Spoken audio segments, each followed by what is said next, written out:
Hello friends, welcome to our channel. భాగస్వామితో casual talk, రోజువారీ chit chat. భాగస్వామితో casual talk మామూలు సంభాషణలో సూక్ష్మ బుద్ధిని ఆశించాల్సిన అవసరం లేదు. సాధారణ అంటే క్యాజువల్ టాక్గా లేదా చిట్ చాట్గా సాధారణమైన నిస్సారమైన మాటలతో మొదలు పెట్టండి. ఎక్కువ తెలివితేటలు స్వార్థకత అవసరం లేని సంభాషణ నార్మల్ టాకు చేస్తూ ఉండండి.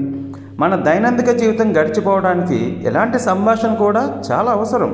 ఈ విషయాన్ని అర్థం చేసుకొని మిమ్మల్ని మందబుద్ధి అనుకుంటారేమోనని భయపడకుండా ఉంటే మీరు కూడా మీ భాగస్వామితో లేదా మీ చుట్టుపక్కల వాళ్ళతో, కొత్త వాళ్ళతో సంభాషణను చాలా క్యాజువల్గా, ఈజీగా మొదలుపెట్టేయగలరు. అంతేకాక కొన్ని సందర్భాల్లో మీరే తెలివిగా మాట్లాడినందుకు మీకే ఆశ్చర్యం కలుగుతుంది కూడా.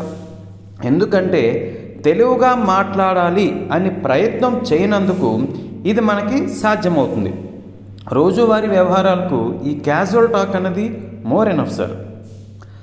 భాగస్వామితో కానీ ఇతరులతో కానీ సాధారణంగా మీరు మాట్లాడబోయే విషయాన్ని ఎట్లా మీరు ఉత్తేజం చేయాలి, మాట్లాడడం మొదలుపెట్టే ముందు అది ఊపందుకునేందుకు కొంత సమయాన్ని వదలాలి. ముందు నుంచే మీరు అసలు టాపిక్లోకి రాకూడదు. చిన్న విషయాలు, వాతావరణం ఎలా ఉంది, ఈరోజు ఎలా గడిచింది, హౌ ఈస్ ద డే, అట్లా. టీవీలో నిపుణుల సంభాషణ వినండి. ముందు కొంత ఇష్టాగోష్ఠితో ప్రారంభించడం వల్ల, అంటే మీ పేరు, మీ వృత్తి, ఎక్కడి నుంచి వచ్చారు, ఇలా మొదలు పెట్టడం వల్ల అవతల పక్క వ్యక్తిని ఉత్తేజపరచడమే కాకుండా మనం అసలు టాపిక్లోకి వెళ్ళడానికి సిద్ధపరుస్తున్నట్టు లెక్క.